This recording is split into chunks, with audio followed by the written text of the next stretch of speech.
경 보겠습니다. 출애굽기 17장 1절에서 8절까지 보겠습니다.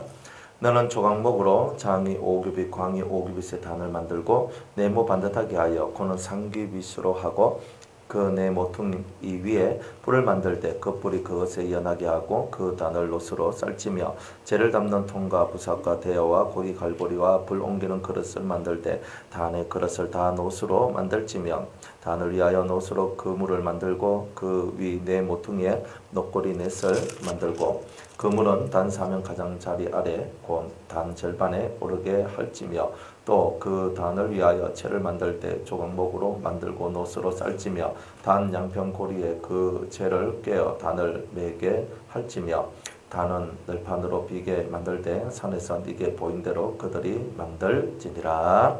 아멘. 기도하겠습니다. 하나님, 이렇게 성막사경에 함께 하심을 감사합니다. 주님, 우리에게 주신 말씀들을 저희들이 깨닫고 하나님 앞에서 무엇을 어떻게 하며 살아야 될지를 깨닫고 알아가는 저희들 되기를 원합니다. 성령으로 크게 축복하여 주옵소서. 이 시간도 우리 마음을 새롭게 하시사 주님과 하나가 되는 이 은혜의 시간이 되게 하여 주옵소서. 예수님의 이름으로 기도드리옵나이다. 아멘. 자, 22페이지 뜰에 대한 얘기입니다. 자, 우리 이 뜰 속에 들어가면 뭐가 있는가? 성막이라는 이 큰 이렇게 그 장소에 들어가게 되면은 제일 먼저 보이는 것이 번제단이고 그 다음에는 물두멍이라는 것이 이렇게 보입니다.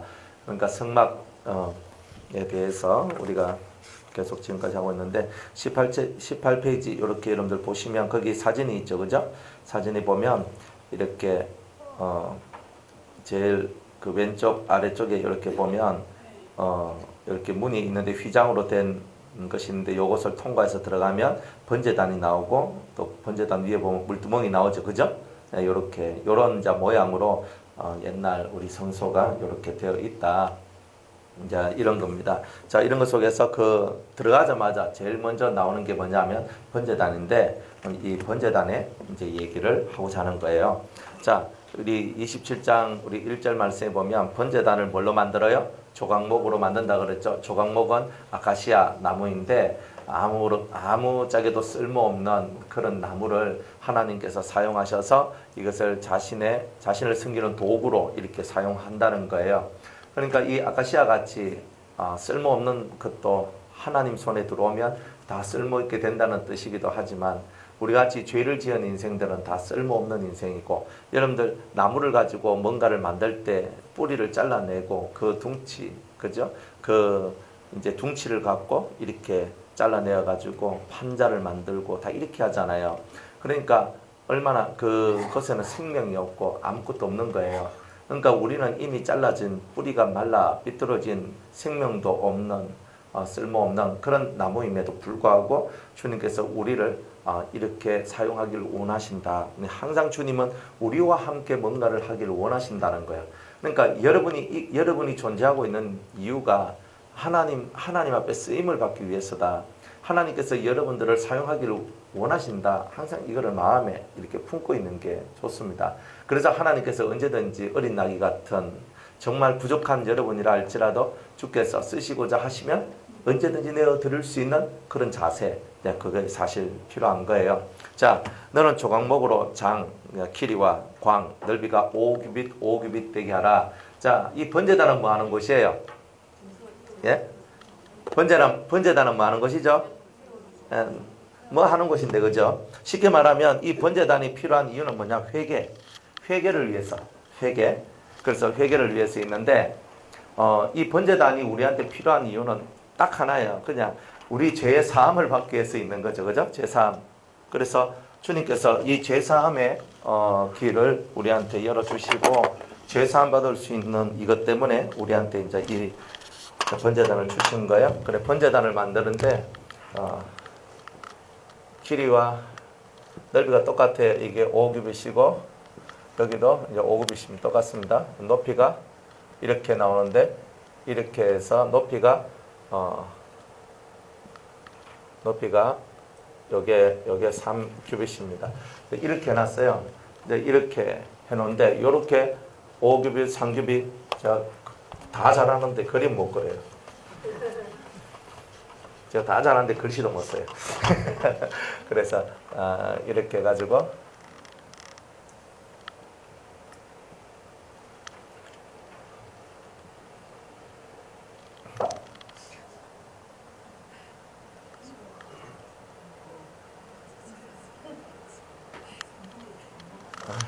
자, 아이들 이렇습니다. 그래서 이게 5규빗, 그죠? 넓이 이것도 5규빗, 높이도 5규빗, 이렇게 이거는 3규빗 이렇게 이제 이렇게 되어 있습니다. 왜 이렇게 했을까? 여러분들 회계, 우리가 이 번제단이 있는 이유가 뭐냐면 이 번제단은 회계를 위해서 있다 그랬죠. 자, 회계하고 그 다음에 뭐가 있냐면 용서. 회계가 되려면 용서가 필요하죠. 회계를 한다는 말은 용서받기 위해서 하는 거죠. 그죠? 그러니까 회계하고 용서는 항상 같이 가요. 그러니까 회계만 있는 건 없어요. 항상 회계하면 용서가 있다. 그 다음에 회계가 뭐냐 이 말이에요. 회. 그죠? 자, 한문으로 보면요. 회자가 뭐냐면은 뉘우친다. 회자에 개는 고친다. 고칠 개를 써요. 와, 쉽죠? 그러니까 뭐 원문 쓸 거 없이 있잖아요. 그냥 한문으로 하니까 야, 뉘우치고 고치는 게 뭐다? 회계다 이 말이에요. 요거를 우리는 요렇게 이제 한문을 보면 요렇게 볼 수 있고요. 그 다음에 이제 이 5규빗, 3규빗 하는 이 내용 가지고 하나님께서 우리한테 원하는 게 뭔지 이거 봐야 돼요. 자, 5규빗이면 5 곱하기 3이죠. 그죠? 자, 5는 뜻이 뭐라고 그랬죠? 값없이 주시는 하나님의 은혜. 또 5는 뭐예요? 또 은혜. 회개는요, 회개를 아무리 해도 하나님께서 우리에게 은혜를 안 주마. 갑절에 은혜를 안 주마. 우리 용서가 된다, 안 된다? 안 된다. 우리가 지은 죄는 용서받지 못할 죄라니까요. 맨날 예수님한테 돌 던지고 살아갔던 우리 죄가 사실 용서받기가 되게 어려운 죄예요. 그럼에도 불구하고 하나님께서는 우리를 불쌍히 여기는 거예요. 그 은혜다, 은혜. 은혜로 말미암아 우리가 용서함을 받았죠. 죄와 허물과 죽었던 너희들을 뭘로 살리셨어요? 은혜로 살리셨단 말이에요. 그러니까 우리가 그 은혜 안에 들어왔단 말이에요. 그래서 은혜로 우리가 살아났다는 것을 얘기해요. 자, 근데 여기서 좀 더 하나 더 나아가서 자, 5니까 가로와 세로의 길이가 같아요. 같다는 말은 정사면체라는 거예요. 그죠? 사면체가 아니고 정사각형. 그죠? 정사각형. 네모가 반듯한 이 판이 나와요. 맞죠? 네모가 반듯하단 말이에요. 그러니까 회계인데 왜 이 번제단의 이 넓이와 이 길이가 같을까 이 말이에요. 넓이와 길이가 같은 이유는 뭐냐면 우리의 심정이 삐뚤어져 있는데 삐뚤어져 있는 마음이 이렇게 정확하게 반듯하게 되기를 원한다는 하나님의 마음이 이 안에 담겨져 있기 때문에 이렇게 5 곱하기 5 반듯한 정사각형, 이렇게 정사각형의 모습으로 이렇게 만들어져 있는 게 번제단의 모습이에요. 그러니까 간단하게 말하면 여러분들이 뉘우치고 고친다 그랬잖아요. 삐뚤어졌는 걸 피고, 그죠? 잘못되어 있는 것을 올바로 이렇게 만들어내고, 그래서 우리 마음이 좌로나 우로나 치우치지 않고 정확한 삶을 살아가는 사람이 되라하는 의미에서 이 번제단이 이렇게 만들어진 거예요. 이렇게 만들어졌어요. 그리고 높이는 3규빗이라고 그랬어요. 3규빗. 그런데 이 일을 하려면 하나님께서, 예수님께서, 성령께서, 성부와 성자와 성령의 능력이 나를 이 단까지 올려 세워줘야지만 내가 회개할 수 있다는 거예요. 여러분들 회개하는데 회개 그냥 막 눈물이 툭툭 흘러내리고 그냥 나옵니까? 여러분들 회개해봐서 알겠지만 이거 진짜 침을 발랐어도 눈물을 흘리고 싶은데 회개하는데 눈물이 안 나올 때가 그렇게 많아요. 그런데 여러분이 성령이 여러분의 심령을 터치하면 막 눈물이 그냥 강물처럼 팡 터지면서 나오지요. 안 나오면 이상한 사람들이에요. 그러니까 이게 뭐냐면은 내가 아무리 열심을 다해서 회개를 하려고 그래도 주 앞에서 이 죄의 용서를 받기 위한 이 마음을 아무리 바쳐도 주님이 성령을 통하여 역사하지 아니하시면 우리가 이 회개가 회개다운 회개가 나오지 않기 때문에 오직 하나님의 능력이 하나님의 역사하심이 우리를 이 회개의 자리까지 올려야 우리가 진정한 회개를 할 수 있다 하는 것을 우리한테 보여주는 거예요. 이게 번제단의 모습이라는 거예요. 아시겠죠? 자, 그런데 이 번제단 중간에 뭐가 있어요? 번제단 여기 중간에 녹거물이 있어요. 녹거물이 요렇게 녹거물이 요렇게 해가지고 녹거물이 있어요. 철망 있죠? 철망, 쇠망 중간에 이렇게 있어요. 자, 여기 높이가 3규빗인데 중간에 있어요. 중간에. 왜 중간에 있어요? 보이지 않도록 하는 거예요. 안 보이는 거예요. 그래 녹거물이 있어요. 저는 이 녹거물에 대해서 한 번도 생각한 적이 없었거든요. 그런데 오늘날 그 새벽에 주일날 새벽이었는데 주일날 새벽에 제가 이제 자고 있는데 갑자기 어떤 음성이 딱 들리는 거예요. 그래 예수님 같았어요. 주님이 뭐라고 묻느냐면 너는 거물을 아느냐 이렇게 얘기를 하는 거예요. 갑자기 뜬금없이 너는 거물을 아느냐 하는 소리가 들리는 거예요. 그래서 이건 또 뭔가 가만히 있었어요. 하여튼 누가 뭐 말하면 입 다물고 조용히 있어야 돼요. 무엇이 말을 하면 또 끊겨. 그래가지고 조용히. 그러니까 네가 거물을 아느냐 그렇게 얘기를 했어요. 그때 제가 가만히 있었더니만 이 거물은 교회다. 이렇게 얘기를 하시는 거예요. 그러면서 무엇이라 얘기를 해줬거든요. 그러면서 제가 이걸 묵상했었어요. 한 번도 저는 이거에 대해서 생각을 안 했거든요. 한 번도 이거에 대해서 생각을 안 했어요. 그런데 이 번제단 속에 있는 거물의 위치가 한중간에 있고 이거는 아무리 쳐다봐도 보이지가 않아요. 이 위에 올라가서 정말 그 고기를 위에 올려놓고 부를 때는 그 제사장만이 그걸 알 수 있어요. 그런데 녹그물이 있다는 거. 자, 녹그물은 보이잖아. 우리 쉽게 말하면 이 녹그물이라는 것은요. 녹그물이라는 것은 녹그물 그죠? 이 녹그물이라는 것은요. 보이질 않아요. 보이지 않는다는 말은 뭐냐? 이름도 없고 빛도 없고 사람들한테 알려지지도 않고 사람들 속에서 밝게 빛나지도 않고 이런 역할이다 이 말이에요. 그러니까 교회. 그런데 저는 교회라고 하니까 그때 제가 유성교회만 하고 있을 때니까 그래 이제 유성교회 담임 목사니까 우리 유성교회가 녹구물과 같은 교회가 되어야 되겠구나라고 처음에는 생각을 했었는데 이 말씀이 떠올라지는 거예요. 내 이름으로 두세 사람이 모인 곳을 보고 뭐라 한다? 교회라 한다. 그러니까 주님께서 이 녹구물이 누구냐면 녹구물이 뭐냐면 교회인데 교회가 뭐냐면 바로 성도들이었다 이 말이에요. 두세 사람 이상이 모이면 다 뭐다? 교회다. 엄마가 잘하고 있어요. 두세 사람이 모인 곳이 교회다. 그러니까 모든 사람의 심정이 성도 각 개인의 심정이 뭐와 같아야 된다? 녹거물과 같은 심령이 될 때 이 교회는 그리스도 예수의 교회가 된다 이 말이에요. 이런 심정이 있어야 돼요. 그러니까 우리가 하나님 앞에서 살아가는데 우리 이름이 드러나고 우리가 나타나기를 원하는 이런 심정의 모습들은 안 된다 이 말이에요. 그러니까 나는 죽고 그리스도만이 드러나기를 원합니다라고 우리 늘 얘기를 하지만 그 말씀, 그 얘기가 무슨 얘기냐면 녹그물의 얘기다 이 말이에요. 녹그물의 얘기. 여러분들 녹그물 위에 고기를 올려놓고 태워요. 밑에 불러서 막 이렇게 조각목을 갖고 막 태운단 말이에요. 나무 가지고 막 태워요.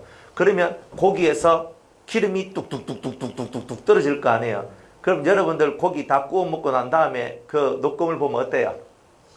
기름이 누르먹고 막 해가지고 시꺼멓게 타가지고 우리가 보면은 형편없잖아요. 그게 우리의 모습이 돼야 된다 이 말이에요. 그러니까 우리가 주를 위해 충성하고 주를 위해 봉사하고 주를 위해 살다 보면 그죠? 산다는 것은 뭐냐? 희생하는 거다. 우리가 정말 희생하는 건데 우리도 다 잘나 보이고 싶죠. 우리도 다 사람들한테 인정받고 싶죠. 나도 사람들 세계 속에서 사람들이 아이고 우리 집사님, 우리 권사님, 우리 장로님, 우리 목사님 이런 거 나도 하고 싶죠. 이런 걸 받고 싶죠. 그런데 그죠? 구중물에 손 넣고 그저 똥통에 손 넣고 남들이 하기 싫은 그 일에 내 몸과 마음을 내가 그쪽에 향하게 하고 그 일을 하도록 하는 것. 그래서 사람들은 내가 존재하고 있고 내가 있다는 것 그 자체를 하나도 이해하지도 알지도 못하고 있는 사람들로 꽉 차 있는 듯한, 내가 교회 안에 있어도 내 존재감이라는 것이 하나도 없는 그런 상태의 나인 것 같은 그런 나의 모습이라 할지라도 우리들은 항상 뭐처럼 녹고물과 같은 그런 모습이 되어 있어야 됩니다. 그렇죠? 그러니까 저와 여러분이 녹고물과 같은 이런 심정 타고 태워졌어요. 우리는 죄로 말미암아 타고 태워졌는데 주님께서는 뭐라고 말씀하시냐면 네가 다른 사람의 죄를 태우는데 네가 이렇게 녹고물과 같이 사용되라, 이렇게 말씀을 하시는 거예요. 그러니까 다른 사람 죄를 태우는데 내가 힘을 쓰고 노력을 하는데 다른 사람은 뭐예요? 죄사함을 받고 할렐루야 할렐루야 할렐루야 이렇게 하는데 나는 뭐예요? 시커멓게 타들어가는 거예요. 정말 볼품없이 되는 거예요. 그리고 저쪽에 가서 나도 막 씻어야 되는 거예요. 아, 하나님, 내가 죄 태우는데 열심히 했는데 주님 나도 이렇게 많이 더러워졌어요. 막 씻어주세요. 막 닦고 하는 거예요. 그게 뭐냐? 녹고물이에요. 아가서에 보면은 우리가 고베라송에 갔다. 주님께서 우리를 성도를 향하여 뭐라고 했냐면 고베라송이와 같다. 고베라송이가 뭐냐면은 포도나무가 자라는데 그 포도나무 밑에서 포도나무가 자기의 그 이렇게 뿌리가 진액을 막 이렇게 땅의 진액이나 이런 거름의 진액을 막 빨아먹고 난 다음에 그 남아있는 그 찌꺼기 속에서 자기가 그 찌꺼기를 먹으면서 커 나오는 꽃들이 있는데 그 꽃이 고베라예요. 그 고베라는요, 쉽게 말해서 남들이 봤을 때 별로 이렇게 눈에 띄지도 않고 보이지도 않지만 그 속에 있는 향이 너무 좋아서 고베라 향이 따로 나와요. 그러니까 우리가 예수 그리스도의 편지고 우리가 예수 그리스도의 향기라는 말은 곧 우리가 우리 심령 속에서 누구에겐가 보여주기 위하여서 누구에겐가 나타나기 위해서 누구에겐가 자랑거리가 되기 위한 삶이 아니라 정말 그 자체로 보이지 않는 그곳에서 태워지는 그 삶을 살아가는 사람. 그래서 그런 사람이 진짜 그리스도의 향기가 난다. 겉으로 볼 때는 형편없고 보잘것없어요. 그래서 맨날 씻고 나가야 돼요. 그래서 그 그물에 있는 그 많은 고기와 기름때를 막 제거하며 시커먼 검정들을 막 뜯어내면서 나아가는 그때 나오는 그런 향기들이 주님이 기뻐 받으시는 향기더라. 네, 이런 거예요. 그러니까 우리 보고 신앙생활을 이렇게 하라는 거예요. 예수 믿는 것은 이런 것이라고 얘기하시는 거예요. 그러니까 뭐 내가 했다고 자랑할 거 없어요. 내가 이거 했다고 뭐 자랑하고 내가 저거 했다고 자랑할 것도 없어요. 단지 우리가 주님이 나를 기억하시면 그것으로 족합니다 하는 이런 심정들이 모여있는 곳이 어디다? 교회다 이 말이에요. 교회가 싸움이 일어나고 분쟁이 일어나고 문제가 일어나는 이유는 뭐예요? 자기가 높아지려고 하잖아요. 번제단 안에 있는 녹고물과 같이 숨겨진 자가 되기를 원치 않기 때문에 싸움이 일어나는 거예요. 목사님과 장로님들이 싸움이 일어나고 목사님과 성도님들이, 성도와 성도들이 서로 싸움이 일어나는 이유가 뭐예요? 우리가 녹고물처럼 숨겨져 있고 녹고물처럼 이름도 없이 빛도 없이 숨겨진 삶을 살되 헌신하고 희생하고 자기를 바치는 삶을 사는 사람들 속에는 잡음이 일어나지 않는다는 거예요. 그런데 우리 속에 마음이 뒤틀려 있다는 거예요. 뭐가? 자꾸 내 이름이 드러나기를 원하고 있는 이 뒤틀림 속에 내 명예가 나타나기를 원하는 이 명예 속에 우리가 있기 때문에 우리가 이런 부작용 속에 잡음 속에 저와 여러분들이 살게 되더라는 거예요. 그러니까 이런 것은 우리가 잘 깨닫고 정말 이름도 없이 빛도 없이 살아가는 그런 성도가 되어야 되겠죠. 이게 녹고물의 의미입니다. 예.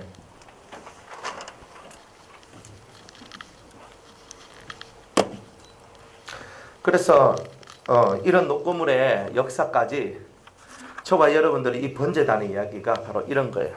그런데 이 번제단을 뭘로 만드느냐면 놋으로 만들어요. 그래서 놋제단이라 얘기해요. 번제단을 놋으로 만든 제단이에요. 그냥 놋이란 뜻은 우리가 전 시간에도 제가 다시 한 번 더 설명했듯이 그때는 철이 없었어요. 철이 없는 시절 최고 강한 게 뭐냐? 놋이에요. 사람이 불을 피워서 이 광석을 녹여서 나올 수 있는 어떤 그런 광물질 중에서 사람이 그때까지 온도를 몇 도까지 올릴 수 있냐면 300, 400 정도밖에 못 올리는 거예요. 그러다 보니까 300도나 400도 정도에 녹을 수 있는 그런 것들이 납이나 뭐 아연이나 구리와 같은 것들이 그죠? 이렇게 녹아져요. 구리가 제 기억에 옛날 학교 다닐 때 배웠던 기억에 327도인가 그 정도의 구리가 녹는데요.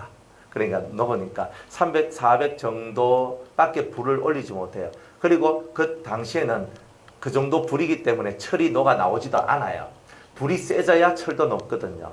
그러니까 이 사람들이 만들 수 있는 가장 견고하고 단단한, 아주 단단한, 아주 튼튼하고도 강한 것은 놋 정도. 놋, 그죠? 예, 놋, 황동 혹은 청동 이런 것들. 이것들은 그 안에다가 이렇게 구리 더하기 아연 이렇게 합금을 시키는 거예요. 서로 녹아져서. 그래서 나오는 거거든요. 그러니까 이제 이런 것들이 이렇게 만들어졌는데 그 당시에 최고로 튼튼하고 최고로 단단하고 최고로 깨지지 않는 게 놋이에요. 그러니까 이 놋 제단을 만들었단 말은 적어도 우리가 하나님 앞에 회개하고 하나님 앞에 우리의 잘못을 아뢰는 이런 마음들은 절대 깨지면 안 된다는 거예요. 깨지면 안 되고 정말 한번 하나님 앞에서 회개를 시작했을 때 정말 이 회개가 용서에 이를 때까지 절대 뒤로 물러섬이 없이 그것을 만들어낼 수 있는 그런 인내심들이 우리한테 있어야 된다는 것을 얘기하기 위해서 놋제단을 사용하고 있는 거예요. 그래서 놋이란 것을 그렇게 사용했던 거예요. 그러니까 우리 속에는 이런 놋제단이 우리 속에 이제 옛날에는 저렇게 제단이 있었지만 지금 이제 우리의 마음이 놋제단이 되어야 됩니다. 하나님 앞에. 놋제단은 어디 있어요? 예배당에 있어요? 아니요. 그럼 어디 있어요? 내 마음 안에 있어요. 내 마음 안에 놋제단이 있고 그 앞에 주 예수 그리스도의 이름과 그 피의 공로를 의지하여서 내 무릎을 꿇고 예수의 이름으로 회개하며 주님 피로 나를 씻어달라는 간곡한 기도의 회개가 있을 때에 그 놋제단 속에서 성령의 불이 확 올라와가지고 여러분들 속에는 죄를 확 태워주는 은혜가 나오는 시대가 지금 우리가 살고 있는 이 시대다 이 말이에요. 그러니까 오직 회개한 자에게만 성령의 역사가 있다는 거예요. 여러분들이 성령의 역사는 회개가 없는 곳에는 절대 일어나지 않아요. 주여 주여 첫날 만날 불러도 회개가 없이는 안 돼요. 그러니까 자 회개 이제 원론적으로 들어갑니다. 회개가 뭐예요? 뉘우칠 회자에 고칠 개자. 뉘우쳐서 고쳐야 된다. 고친단 말은 뭐예요? 내가 지금 에러가 났단 말이에요. 실수가 났단 말이에요. 내가 뭔가 잘못이 났단 말이에요. 내가 잘못되어 있고 내가 뭔가 문제가 생겼을 때 이 문제를 파악하고 아 내가 이건 문제구나. 이것은 내가 잘못했으니까 이건 내가 고쳐야 되겠구나. 이런 의식들이 저와 여러분들 속에 들어와야 된다는 거예요. 내가 잘못했는데 잘못했다는 의식이 안 들어오면 회개가 안 돼요.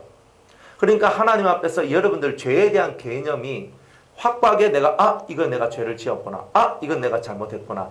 이건 내가 하나님 앞에서 크게 내가 잘못했구나. 이런 것들이 여러분들 마음속에 들어와 줘야 된다는 거예요. 그런데 하나님 앞에서 이런 마음들, 회개의 마음이 안 들어오면 절대 용서가 없어요. 회개는 언제까지 합니까? 회개는 언제까지 해야 돼요? 예? 그렇죠. 용서받을 때까지 하는 거예요. 여러분들 회개는 언제까지 하냐면 용서받을 때까지 하는 거예요. 죄는 조목조목 따지고 들어와서 말을 해야 되거든요. 하나님 제가 이렇게 해서 제가 잘못했습니다가 나와야 돼요. 그래서 자기의 죄를 직고를 하고 그 다음에 하나님께서 그 직고한 내용에 대한 진정성을 보시는 거예요. 네가 진짜 내한테 회개하는 거요? 네가 진짜 나한테 회개하는 거야? 진짜 너 나한테 회개하고 있어? 주님께서 제가 다시는 이 죄를 짓지 않겠습니다. 다시는 내가 이렇게 되지 않겠습니다. 다시는 이렇게 되지 않겠습니다 하는 이 진정성이 하나님 마음을 움직일 때 하나님께서 우리한테 내가 네 죄를 용서하노라 하는 용서의 은총이 내려오는 거예요. 이걸 보고 사죄의 은총이라고 얘기하는 거예요. 내가 하나님 앞에 사죄를 그죠? 죄를 하나님 앞에 막 회개를 했는데 하나님께 내 죄 사함을 주시는 은총. 내 죄에 대한 사함을 주셨다. 그래서 이 은총을 보고는 사죄의 은총이라고 얘기를 하는 거예요. 그러니까 여러분들이 하나님 앞에 죄를 회개하는 것까지는 하는데 문제는 용서를 받지 않는 거예요. 그러니까 여러분들이 자꾸 마음속에서 죄가 떠올라질 때가 있어요. 그죠? 죄가 떠올라질 때. 이건 뭐예요? 내가 죄가 떠올라졌다는 말은 죄에 대한 회개가 덜 되어 있을 수도 있고요. 여러분들이 확실히 하나님으로부터 어떤 죄에 대해서 확실한 응답을 받았는데 자꾸 내 머릿속에 생각이 떠오른단 말은 마귀가 여러분들을 그 죄로 다시 죄책감 속으로 끄집어내려고 하는 술책입니다. 딱 두 가지예요. 여러분이 죄를 확실하게 용서를 받았으면 받았다는 것은 하나님께서 여러분들의 죄를 용서해 줬다는 확고한 증거를 얻었다는 거예요. 그런 증거를 얻고 내 죄가 용서를 받았는데 또다시 그 생각이 떠오를 때는 마귀가 여러분들을 정죄하고 있는 거예요. 근데 마귀의 정죄가 왔을 때 우리는 뭐라고 대답해야 돼요? 예? 뭐라고 대답해야 돼요? 나는 죄를 회개했고 하나님으로부터 용서를 받았어요. 난 용서를 받았는데 마귀가 또다시 들고 일어나서 넌 나쁜 놈이야. 넌 죽일 놈이야. 너는 구원받을 수 없는 놈이야. 하면서 막 여러분들을 향하여서 삿대질하고 막 찔러요. 그러면 여러분들은 어떻게 해야 돼요? 어떻게 해야 돼요? 하고 있어야 돼요. 어떻게 하고 있어야 돼요? 죄가 막 떠올라지는데 예? 예수 이름으로 물러가라. 사탄아 물러가라. 여러분 항상 우리들은요 두 가지 마음을 가져야 되는데 하나는 담대함이고 하나는 겸손함이에요. 이 담대함과 겸손함은 어떻게 그런 것이 만들어질 수 있어요? 그런 게 담대하면서 겸손해질 수 있거든요. 예. 이 담대하지만 겸손해야 돼요. 자, 담대함은 뭐냐면 맞다. 네가 말하는 대로 나는 예전에 그러한 죄를 짓고 그러한 더러움 속에서 지옥 갈 사람이었다. 하지만 우리 주 예수 그리스도께서 흘리신 보배로운 피와 하나님의 용서하심이 내게 있다. 그러니 너는 내게 정죄할 이유가 없다. 모든 죄에 대한 정함은 하나님이 하시는데 하나님께서 나에 대하여 용서를 베풀어 주셨으니 나는 죄의 정함이 없다. 하나님께 나는 모든 영광을 돌린다. 딱 이렇게 나가야 되는 거예요. 마귀가 여러분들한테 뭐라고 말할 때 여러분들도 똑같이 대적하는 말이 필요해요. 사탄아 물러가라 해도 또 와요. 왜냐하면 정확한 나의 논리가 있어야 된단 말이에요. 마귀는요, 마귀도 정확한 논리 앞에서는 물러가요. 여러분들도 정확한 논리를 가지고 하나님 앞에 나는 이미 그 죄에 대해서 사함을 받았고 더 이상 하나님께서 더 이상 죄를 정치 않는다고 하셨으니 너는 나에게 죄를 정할 그런 자격이 없다. 이렇게 놓아야 되는 거야. 그럼 마귀가 그 말을 딱 듣고 싹 사라지고 다시는 안 와요. 왜 우리한테 오냐면 우리가 그러한 용서를 받아도 용서받은 줄도 모르고 희미하게 살기 때문에 마귀는 희미하면 우리한테 찾아와서 또 넘어뜨리려고 한다 이 말이에요. 그러니까 죄 용서 받았으면 이미 재판장 되신 하나님께서 내 죄를 용서해 주셨다. 이미 나는 무죄다. 나는 이미 죄의 사함을 받았다. 나는 이미 죄의 사함을 받았기 때문에 더 이상 그 죄에 대하여 고통하고 아파할 필요가 없다. 이렇게 얘기할 수 있어야 되는 거예요. 그러니까 여러분들이 가끔 살다 보면 이 마음속에서 죄가 자꾸 떠올라지는 게 있어요. 다 해결됐는데도 떠올라져요. 근데 그때는 항상 마귀가 여러분들을 넘어뜨리고 죄책감 속에 집어넣으려고 하는 거예요. 그런데 우리가 회개되지 않는 상태에서 죄가 자꾸 떠오르는 것은 뭐예요? 성령이 우리 보고 말하는 거예요. 회개하라는 뜻이잖아요. 그러니까 이 의미를 잘 깨달아야 되는 거예요. 똑같이 죄에 대한 생각이 떠올라도 회개가 되지 않는 상태에서 죄에 대한 생각이 떠올랐을 때 이거는 성령께서 내 속에서 역사하시면서 내 안에 있는 이 죄를 회개하라고 생각나게 하시는 거구나. 보혜사는 회개의 영이니까 우리를 회개시키도록 만들어 주시는 거구나. 그래서 죄가 생각나면 주여 내가 이 죄를 하면서 하나님 앞에 회개를 해야 된다는 거예요. 그러니까 이 회개가 여러분들 이 회개의 시간들이 다 통과되어질 때에 여러분들은 비로소 하나님 앞에 나아가는데 부끄러움이 없는 자들이 되는 거예요. 근데 이 회개가 없는 사람은 절대 하나님 앞에 못 나가요. 그리고 더 나은 은혜, 그죠? 더 좋은 부활이 있죠? 더 좋은 은혜들도 있거든요? 똑같은 은혜가 아니에요. 사람들마다 받는 은혜는 다 다른데 더 좋은 은혜가 있는데 더 좋은 은혜 속으로 못 들어가요. 딱 성막 안으로 들어가서 첫 번째 코스가 뭐냐면 회개의 코스인데 회개의 코스를 지내지 못하면 더 이상 못 나가요. 그러니까 이 회개 코스는 무조건 통과해야 돼요. 그래서 하나님 앞에 여러분이 예수를 믿을 때 은혜 받을 때 보면 항상 눈물을 흘리며 그렇게 회개를 해요.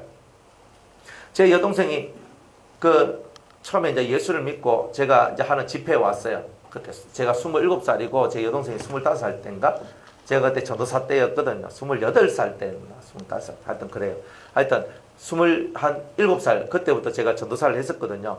그래가지고 이제 이렇게 지역의 조만한 교회들, 개척교회들, 학생들, 이렇게 청소년들 해가지고, 이래 해가지고 수십 명씩 이렇게 해가 한 교회 해봐야 뭐 5명, 10명, 뭐 20명 안쪽이고 이랬거든요. 그러니까 제가 있는 교회 학생들, 그쪽 또 다른 교회 또 이쪽 교회 하면서 제가 학생들을 이렇게 모아가지고 그렇게 했어요. 그때가 28살 때인 것 같아요. 첫 번째가 아니라 두 번째 아마 였던 것 같아요. 그래가 한데 제 여동생이 26살 때였거든요. 그래가지고 농공에 있는 이 대구 그쪽에 가면 이제 농공에 있는 어떤 이제 교회였는데 그쪽 교회에 가서 집회를 하는데 첫째 날 오빠 나도 따라가도 되나 하는 거예요. 그래 따라와라 그렇게 했어요. 그래 얘가 따라왔어요. 그래가지고 저녁에 집회를 하는데 제가 그때 막 무슨 설교를 했는지 하여튼 설교를 열심히 했어요. 열심히 했는데 제 여동생이 거기서 막 울면서 통성기도를 시켰는데 울면서 회개하면서 막 난리가 났는 거예요. 근데 하는데 거기서 이제 뭐 방언도 받고 뭐 어떤 그 심령의 능력도 받고 기도하면서 이제 여동생이 그런 이제 은혜를 체험하고 은혜를 받고 이제 이런 것들이 있었어요. 그러면서 이제 막 하면 지가 기도를 하면 옛날에 요즘에 모르겠어요. 기도를 탁 하면 이제 뭐가 이렇게 보이고 환상이 보이고 그러면서 뭐 탁 있고 제가 교회를 개척하는데 오빠 내가 기도를 하다 보니까 그게 빨간 벽돌집 옆이더라 하면서 탁 이렇게 가르쳐줘요. 그럴 때 얘기해요. 그렇나? 그래 제가 딱 보니까 제가 계약하려고 하는 그 집 바로 옆이 성당이었어요. 성당 이 담벼락이 빨간 벽돌이었어요. 그래서 빨간 벽돌집 옆에 1층 뭐 이렇게 얘기하는데 딱 맞는 거예요. 그래요. 그렇게 해가지고 은혜를 받으니까. 그래 막 회개를 막 하니까 은혜를 받는 거였거든요. 은혜를 받았어. 그러면 회개가 없는 데서 은혜가 오면은 그 심각한 얘기가 돼버려요. 회개가 없는 데서 은혜가 왔다는 말은 내 안에 죄가 있는 상태에서 어떤 영의 역사가 들어왔단 말은 내 영이 죽어 들어갈 수 있는 거예요. 죽어 들어간단 말이에요. 여러분들 불하고 얼음하고 같이 있을 수 있어요, 없어요? 있을 수 있으면 좋겠는데 안 돼요. 불이 꺼지든 얼음이 녹든 둘 중에 하나밖에 안 되는 거예요. 그러니까 내 속에 불이 들어왔는데 내 속에 얼음이 들어있어. 얼음이 세면 불을 끄자버리고 그러면 얼음이 왕이 돼버리고요. 불이 들어왔는데 또 이 얼음이 있어서 불이 강해가지고 얼음을 다 녹이면 좋겠는데 얼음이 너무 크면 내 불 요만큼 받았는데 심지가 다 탈 동안에 불이 안 꺼질 수가 있어요. 대부분 사람이 그래요. 그러니까 하나님 앞에 은혜 받고자 하는 사람은 자신의 죄를 뉘우치고 회개를 해야 돼요. 그리고 고쳐야 돼요. 내가 잘못한 것을 고쳐나가야 돼요. 그래서 노제단은 좀 이따 보면 노제단에 네 모퉁이 뿔이 있어요. 네 모퉁이 뿔이. 그죠? 뿔이 있는데 이거는 죄사함의 권세예요. 죄사함의 권세. 그 뿔을 잡는 자는 다 살리라 그랬죠. 성경에 그 뿔을 잡으면 다 살아요. 구원받는 뿔이에요. 그래서 구원의 뿔이라고 얘기하는 거예요. 그 노제단의 뿔이. 그런데 이것은요. 이 뿔을 딱 잡고 이 뿔을 놓치면 죽어요. 잡으면 내가 아무리 큰 죄를 저질러도 내가 이 제단의 뿔을 잡으면 살고 이걸 놓으면 죽는 거예요. 그렇지만은 어떤 죄에 있어서 하나님께서 제단 뿔을 잡아도 요놈은 끌어내서 죽이라 하는 사람도 있어요. 그래가지고 이 제단에 이 딱 높불이 있단 말이에요. 이게 뭐냐면은 회개를 하는 사람들은 하나님께서 반드시 내 죄를 용서해 주신다라는 그 마음을 가져야 돼요. 반드시 하나님이 내 죄를 용서해 주신다. 그러니까 딱 제단불을 딱 잡고 놓지 않아야 돼요. 이거란 말이에요. 하나님 내 죄를 용서해 주세요. 내 죄를 용서해 주세요. 내 죄를 용서해 주실 때까지 절대로 저는 이곳을 떠나지 않겠습니다. 그러니까 노제단의 뿔을 잡고 기도하는 심정으로 절대 놓으면 내가 죽는다 하는 이 심정으로 기도할 때 여러분의 기도가 응답되고 죄의 용서가 찾아오게 되는 그런 일들이 있게 된다는 거예요. 그리고 우리는 다 죄의 용서를 받아야 되겠죠. 하나님 앞에서 죄의 용서 받아야 돼요. 잘났던 못났던 하나님 앞에서 이 죄의 용서를 받는 것이 곧 우리가 신앙생활 잘하는 거예요. 잘하는 거예요. 아시겠죠? 신앙생활 잘하는 것은 뭐냐? 신앙생활 잘하는 것은 회개의 은총, 회개를 통해서 사함의 은총을 받는 사람, 사죄의 은총을 받는 사람이 다 이 신앙생활 잘하는 거예요. 자, 동서남북 네 군데에 뿔이 있는데 왜 동서남북 네 군데에 뿔이 다 있을까요? 그것은 동서남북 어디에서든지 간에 누구든지 간에 하나님 앞에 사죄의 은총을 받기 위해서 나온 자들은 다 용서를 받을 수 있다는 거예요. 그렇기 때문에 여러분들은요, 이 사죄의 은총을 받기 위해서 동서남북 어디에서든지 간에 이 구원의 뿔을 잡아야 되는 거예요. 이 구원의 뿔을 잡고 하나님 앞으로 나오는 그런 삶을 살아야 된다는 것을 이렇게 말씀하고 있는 거예요. 자, 회개하는 게 쉬워요? 어려워요? 회개하는 건 정말 어려워요. 그래서 노제단이에요. 왜? 이 힘들고 어려운 고통의 시간들을 여러분이 참고 넘어가야 되기 때문에 노제단인 거예요. 여러분들이 회개를 하는데 그냥 회개하는 건 아니에요. 정말 이 죄 때문에 내가 살 수 없는 엄청난 고통이 여러분들 속에 들어와 있다는 거예요. 너무 괴롭고 너무 힘이 들고 너무 아프단 말이에요. 이런 것들이 내 심령을 막 찌르고 아프게 하고 고통스럽게 한단 말이에요. 이런 찌르고 고통스럽게 하는 이런 시간들을 내가 울면서 내 속에 있는 눈물을 뿌려가면서 가슴을 치면서 이 시간을 인내로 통과하지 않는 사람은 죄사함을 받을 수가 없다는 거예요. 그래서 노제단 앞에서 놋불을 딱 부여잡고 하나님께서 나를 회개하실 때까지 저는 절대 이 불을 놓치지 않겠습니다. 하나님께서 용서해 주실 때까지 절대 이 불을 놓치지 않겠습니다. 그러면서 끝까지 참고 인내하면서 고통을 참으면서 자기의 죄가 다 태워질 때까지 그곳에 서 있어야 되는 거예요. 여러분들은 이런 뿔의 권능 아래 여러분들이 있는 거예요. 많은 사람들이 자기 죄를 태우고 많은 사람들이 자기 죄를 태우는 그 속에 있지만은 진정으로 이 심령 속에 그 내 죄가 태워지는 이 고통의 시간까지 다 견뎌내는 사람들은 그다지 많이 없어요. 죄는요, 해결되기 바로 직전까지 내 속에 고통을 줘요. 죄라는 것은 해결되기 바로 그 전까지 내 속에 고통을 준다고요. 해결되면 싹 씻은 듯이 사라지지만 해결되기 직전까지는요, 계속 그것 때문에 내 마음에 고통이 오고 아픔이 오고 힘듦이 와요. 그게 바로 이 노제단으로 우리에게 다가오시는 주의 은총이다 이 말이에요.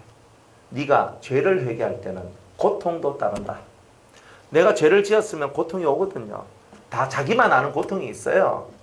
다 자기만 아는 고통이 와서 이 고통이 자기를 막 찌르고 계속 찔러요. 그런데 그것이 아프다고 치아라 다 난 하기 싫다 하고 다 포기해보면 하나님하고는 관계가 없어요.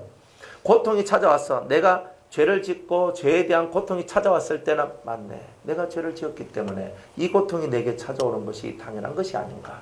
주님이여, 내가 이 고통을 감내하고 제가 이 고통에 대해 내 이 죄에 대해서 회개하며 주 앞에 용서받을 때까지 제가 받아야 될 고통이 있다면 저는 끝까지 이 고통을 받겠습니다 하는 이런 심령의 사람만이 빨리 용서를 받게 돼 있어요. 그런데 내한테 찾아오는 고통을 조금이라도 싫어하고 내가 왜 이런 고통을 받아야 될까? 내가 뭘 잘못했다고? 내가 왜 이렇게 힘들게 살아야 돼? 이렇게 나가는 사람은 절대로 하나님 앞에 죄사함 못 받습니다. 그러니까 여러분들이 예수 이름을 붙들 때는요, 내 죄에 대해서 충분한 내가 고통, 죄에 대한 벌을 받을 것이다 하는 것을 가지고 있어야 돼요. 나는 벌 받기 싫어요. 나는 벌 받기 싫어요. 그러면 죄를 짓지 말지. 죄를 짓지 말지. 죄를 안 지으면 너는 벌 안 받아도 돼.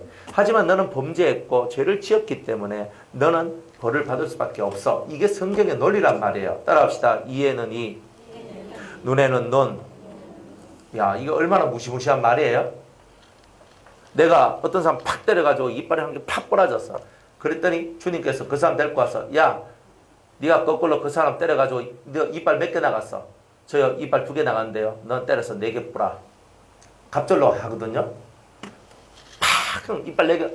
그럼 내가, 야, 내 저 사람한테 내가 2개 뿌렸는데 4개 나가네? 내가 양 한 마리를 훔쳤어요. 양 한 마리 훔쳤는데 내가 회개하려고 하면, 용서를 받으려고 하면 어떻게 해야 돼요? 몇 배로 갚아야 돼요? 4배로 갚아야 돼요. 4배로. 소를 훔쳤어요. 몇 배로 갚아야 돼요? 5배로. 그러면 작은 거는 작게, 많이 하면 많이. 그러니까 내가 큰 놈, 내가 소를 훔쳤으면요 5배로 갚아야 돼요. 억울하잖아요. 왜? 양 훔친 놈은 4배로 했는데, 4마리 했는데 소 훔쳤다고. 소가 얼마나 비싼데. 그러니까 큰 거 하지 말라는 거예요. 값이 더 비싸진다고.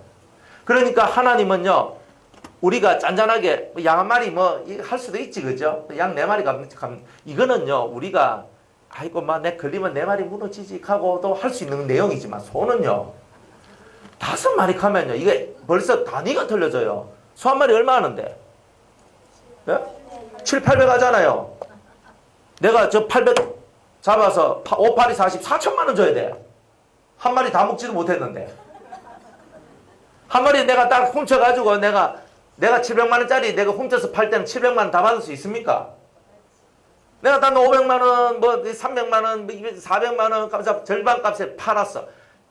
내가 그놈 훔쳐가지고 내가 절반 받아가 400만 원 받아가 다 쓰지도 못하고 걸렸는데 4천만 원 내야 돼.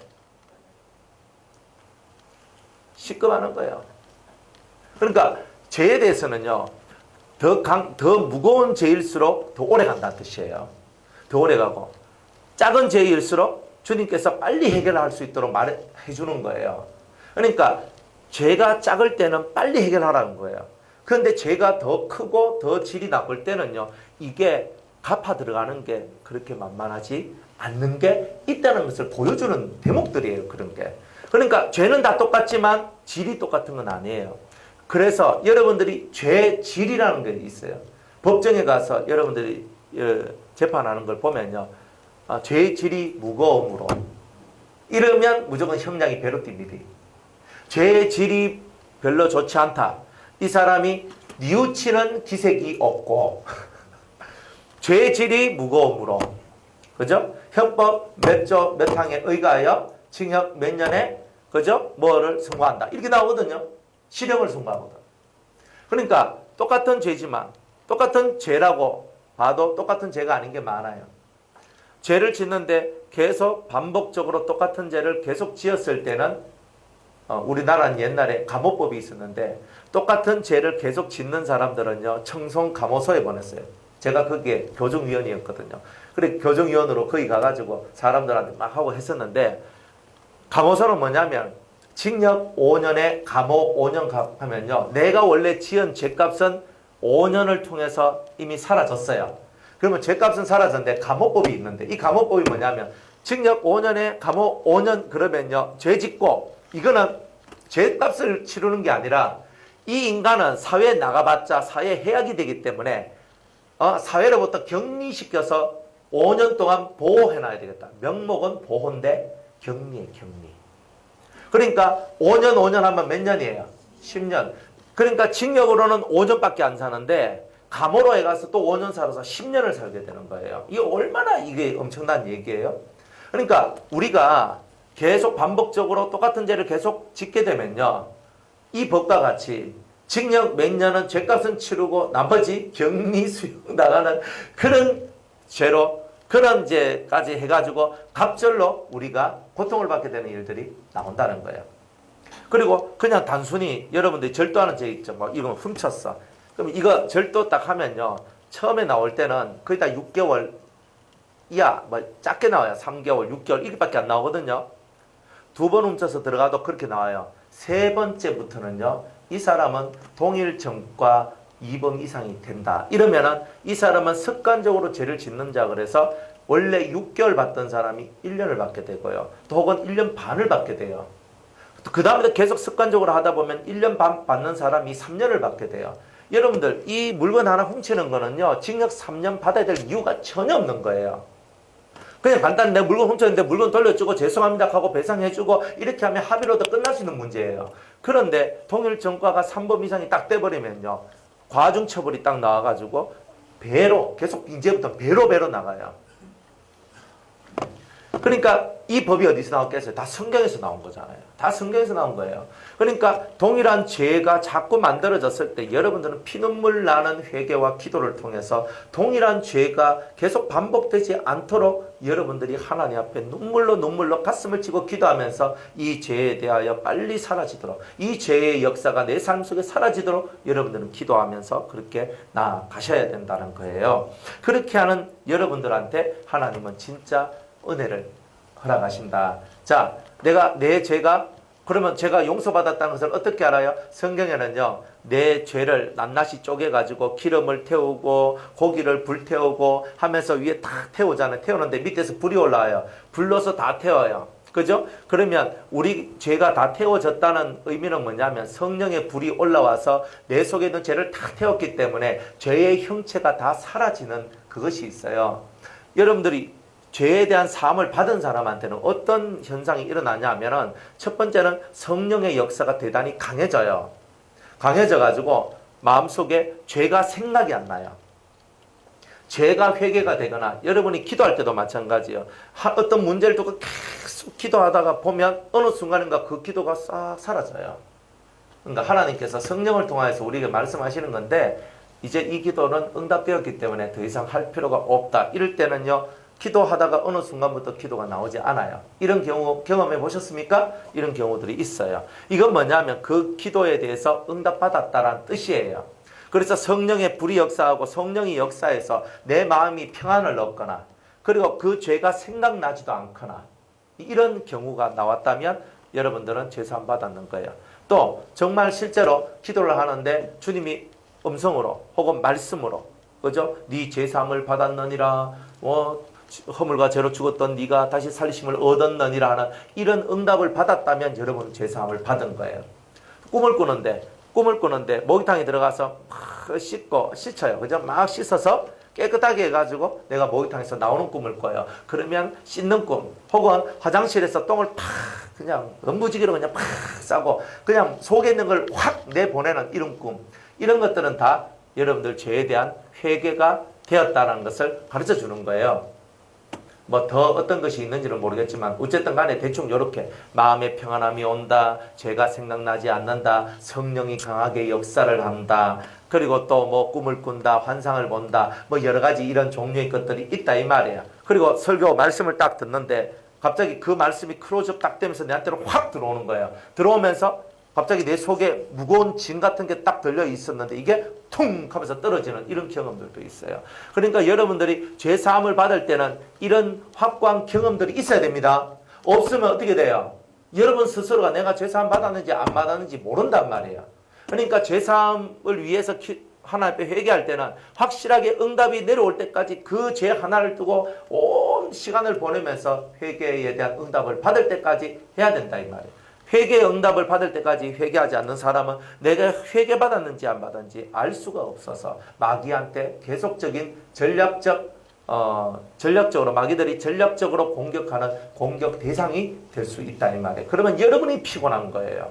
그러니까 피곤하지 않고 쌈박하게 살라고 하면 확실하게 죄를 지었으면 벌을 받겠다 하고 그리고 회개를 하고 자기를 고치려고 하고 이렇게 나가야 빨리 이 문제들이 다 해결이 된다는 거예요. 아시겠죠? 그래서 누구든지 예수의 피를 의지하고 나온 사람들은 다 회개될 수 있다. 즉 용서받을 수 있다. 그러니까 주님께서도 말하기를 베드로한테 주님 저한테 잘못한 놈이 있는데 그놈 제가 하루 7번만 용서하면 되겠습니까? 하루 7번 용서하면 잘하는 거잖아요. 전 저보고 7번 용서하라고 하면 전 잘 못해요. 삐져버리지. 이 인간이 가면서 삐졌어. 니하고 말 안 해 하고 저는 이렇게 할 거거든요. 그런데 베드로는요 7번 그랬으니까 이 베드로는요 진짜 마음이 큰 사람이에요. 내가 7번 내한테 죄를 짓고 와서 내한테 7번 용서해달라고 하면 제가 7번 용서해 주면 되겠습니까? 이렇게 하니까 이 사람 베드로도 사람 중에는 뛰어난 사람이다 이 뜻이에요. 정말 마음이 큰 사람이란 거예요. 그런데 예수님은 한술 더 떠가지고 얘기를 해요. 70번씩 7번이라도 용서하라 그러는 거예요. 그러니까 어떻게 합니까? 너무 어려운 거 아닙니까? 이 말은 뭐냐면 무조건 내 뒤통수 딱 치고 와서 제가 잘못했습니다. 이렇게 하면 그래요. 용서해 줘.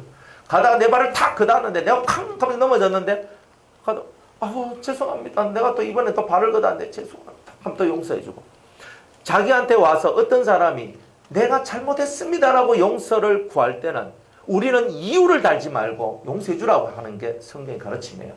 왜요? 그렇지. 항상 심는 대로 거둔다 그랬거든요. 내가 다른 사람이 지은 죄에 대해서 깐깐하게 굴면요. 주님도 내 죄에 대해서 깐깐하게 굴어요. 내가 남을 용서를 해주면 주님도 나를 용서해줘요.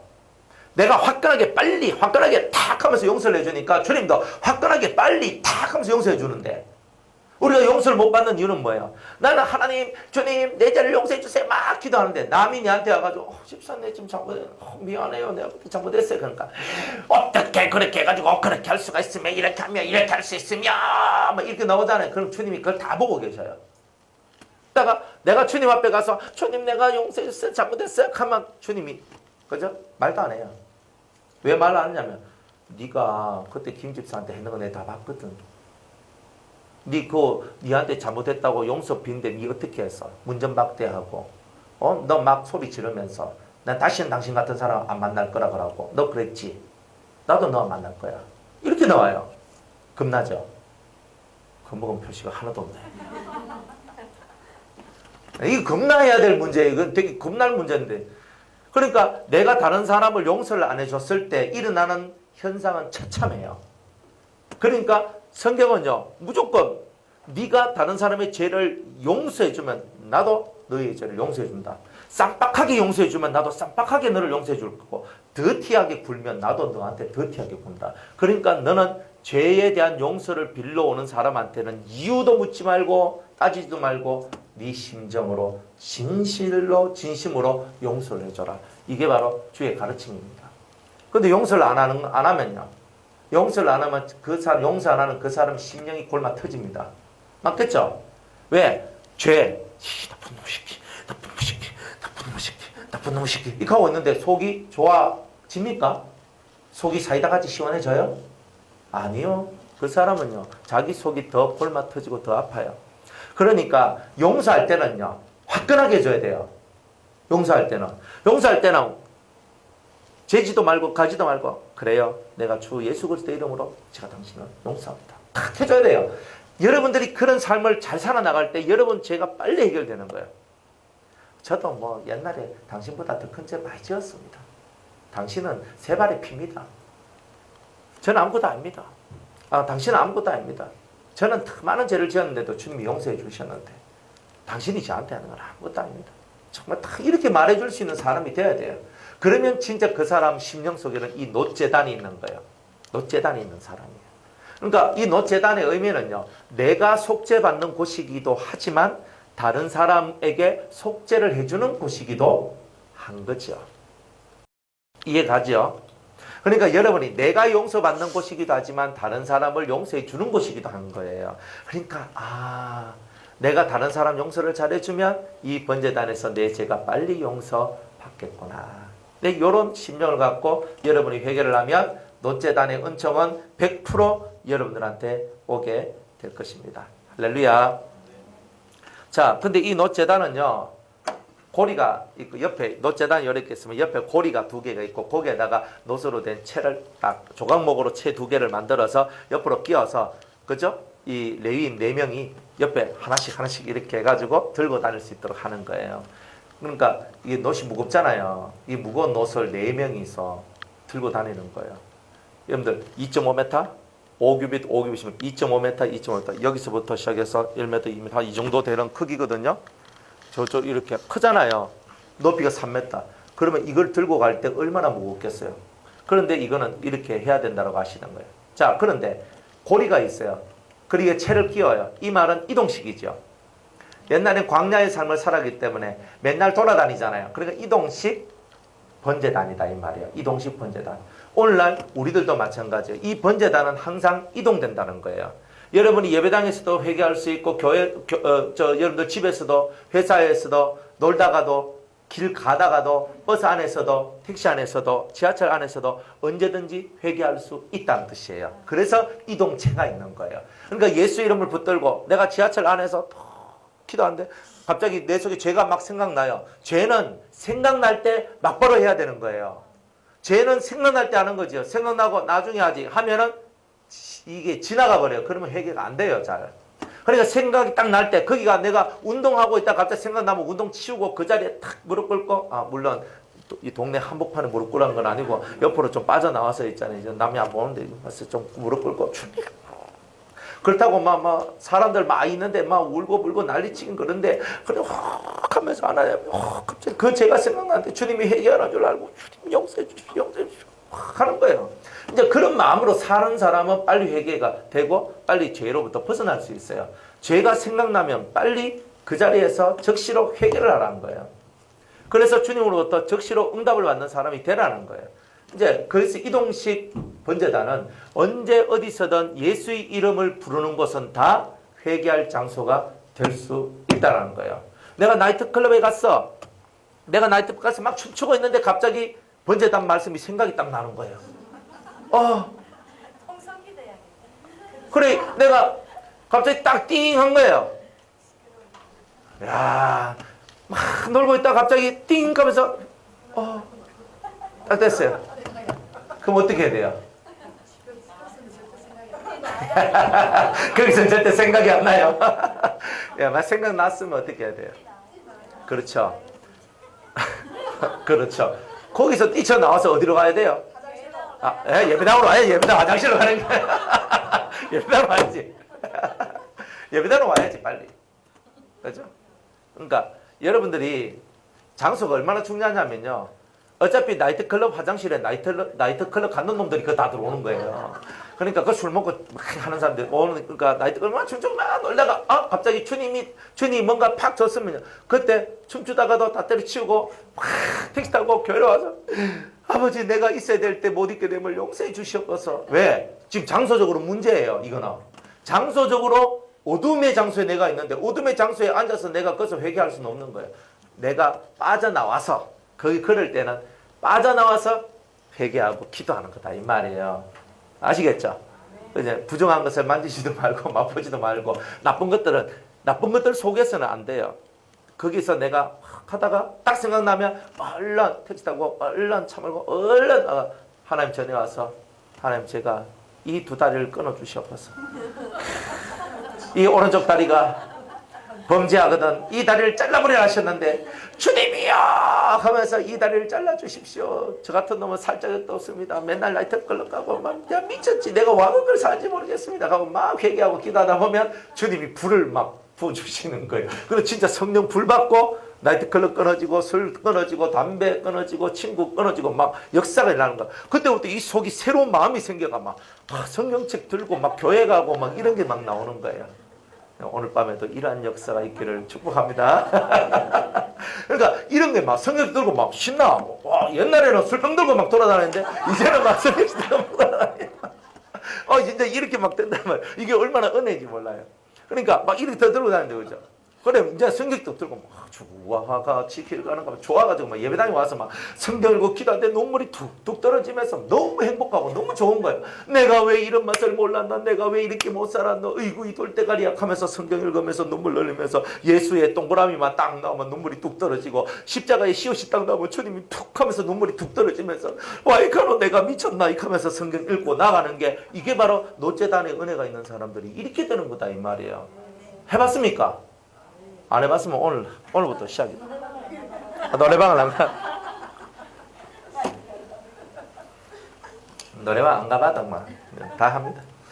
그래서 이제 이렇게 이동식 번제다이다 이 말이에요. 지금 이 시대는 우리 심령 속에 재단을 쌓고 언제 어디서든지 회개할 수 있다. 그러나 장소적으로 어두운 곳이면 내가 좀 술집에서 술 마시다가 갑자기 주님 딱 생각이 나. 술집에 앉아서 막 회개하면 이상하잖아요. 그게 버전이. 그러니까 그때는 어떻게 해야 돼요? 거기서 나와서 예배당으로 와서 기도하는 거다 이 말이야. 이런 뜻이에요. 그러니까 여러분들도 주님은요. 세상 속에서도 우리가 예의가 있기를 원해요. 세상 속에서도. 뭐냐면 내가 회개한답시고 술판 깨면 안 돼요. 술 먹는 사람은 술 먹는 사람의 삶이 있는 거라. 춤추는 사람은 춤추는 삶이 있는 기라. 그건 자기네들의 삶이야. 그 나는 뭐예요? 내가 그것을 깨달기 때문에 그곳에서 내가 그들이 받을 멸망에서 나는 빠져나와야 되는 거예요. 지금 주님은 회개는 뭐냐? 그 속에서 빠져나오는 거. 빠져나오는 거예요. 우리 빨리 빠져나와야 돼요. 그리고 빠져나와서 주의 전에 와서 엎드려서 회개하고. 이런 삶을, 이런 게 만들어지면 여러분 인생은 확실하게 변화되지 않겠습니까? 자, 그렇게 되시길 바랍니다. 자, 두 번째, 물두멍 얘기. 오늘은 뭐 물두멍까지만 하고 이제 마칠 겁니다. 예. 요 다음 장까지 그죠? 26. 제가 여기 딱 써놨어요. 1일째, 2일째, 3일째 진도 얼만큼 나갈까. 그러니까 오늘은 뭐 어제보다는 좀 빨리 끝날 것 같아요. 어제는 뭐 또 엄청 좀 시간이 좀 많이 길었잖아요. 자, 물두멍입니다. 자, 이 물두멍인데 이 물두멍을 이렇게 노스로 이렇게 만들어요. 노스로 이렇게 탁 해서 이렇게 만들어 가지고 그 받침도 이렇게 탁 깔아놓고 자 이렇게 있는 겁니다. 꼭 뭐가 드냐면 컵이 있으면 컵 밑에다 받침 이렇게 받아 놓는 거 있잖아요. 그런 거 같이 이렇게 물두멍도 지금 그렇게 되어 있다 이런 겁니다. 자 출애굽기 30장 18절 한번 읽어보겠습니다. 시작. 너는 물두멍을 놋으로 만들고 그 받침도 놋으로 만들어 씻게 하되 그것을 회막과 단 사이에 두고 그 속에 물을 담으라. 아멘. 자, 이래입니다. 자, 그럼 물두멍이 뭐냐? 자, 물이라는 것은요, 성경에서 이 물이라는 것은 예수님께서 말씀하시기를 내가 너희에게 생수를 주리라 그랬는데 생수가 물이에요. 자, 물이 하는 역할이 뭐냐면 두 가지 역할을 합니다. 첫 번째는 마셔서 갈증을 해소시키고 두 번째는 씻어서 자신을 깨끗하게 하는 게 물이 가지고 있는 역할이에요. 그러니까 물을 마시고 혹은 물로 씻어내는 거예요. 그러니까 청소적 개념하고 그죠? 갈증을 없애는 개념, 이게 물의 개념이에요. 그러면 물두멍이 있어요. 물두멍에서 물을 마시는 건 아니죠. 물두멍에서 물은 뭐 하는 거예요? 씻는 개념이죠. 씻는 개념? 씻는 개념이에요. 그러니까 우리를 씻어내는 개념이에요. 씻어내는 개념. 그래서 여기서는 씻어내는 개념이다 이 말이에요. 씻어내는 거. 그러니까 내 속에 있는 더러움을, 내 속에 있는 뭔가 좋지 않는 것들, 먼지나 이런 것들, 묻어있는 먼지 같은 것들을 씻어내는, 자, 이런 것이다. 그래서 물을 담은 곳이다 이 말이에요. 물을 이렇게 해서 물을 담았다. 그러니까 누군가를 씻어주거나 누군가의 갈증을 없애주거나 이제 하는 그런 곳을 우리가 뭐라고 얘기하냐면 은혜가 있는 곳이다 이렇게 얘기하는 거예요. 그러니까 교회가 물두멍과 같은데 뭐가 되냐, 교회에 오면 사람이 갈증이 씻어지게 되고 더러움이 갈증이 해갈되고 그리고 더러움이 씻어지는 곳. 그리고 예배당이 우리가 교회가 이렇게 하나님 앞에 집회를 하고 있는 이곳이 곧 물두멍과 같은 곳이기도 하다 이런 거예요. 이 우리 삶의 현실 속에서는. 그러나 우리 심령 속에 이 물두멍이 있으면 어떻게 돼요? 맨날 씻는 일들이 벌어져요. 물로 씻어 나를 정하게 한다. 그러니까 네 배에서 생수의 강이 넘쳐난다는 말씀이 있는데 내 배에서 생수의 강이 넘쳐난다는 말은 늘 내가 씻겨져 있는 상태다 이런 뜻이거든요. 나는 목마름이 없는 상태다 이런 뜻이에요. 늘 뱃속에서 생수의 강이 흘러 넘치니까 여러분들도 마찬가지예요. 신앙생활 하는데 이 속에서부터 생수의 강이 넘쳐나야 되는 거라. 그러면 늘 씻어지고 늘 갈증이 없어요. 여러분들 목마르고 갈증이 있죠? 뭐 때문에 갈증이 있어요? 뭐 때문에 갈증이 있어요? 하나님을 향한 갈증이 있다고 우리 문문사님은 얘기하신단 말이에요. 얼마나 은혜롭습니까? 근데 사실 그것만 있는 게 아니죠. 동그랑땡이 해결돼야 되고 저 인간도 해결돼야 되고 이 사건도 해결돼야 되고 학교도 뭐 잘 돼야 되고 뭐 이것도 이게 내 삶의 갈증이잖아요. 안 그래요?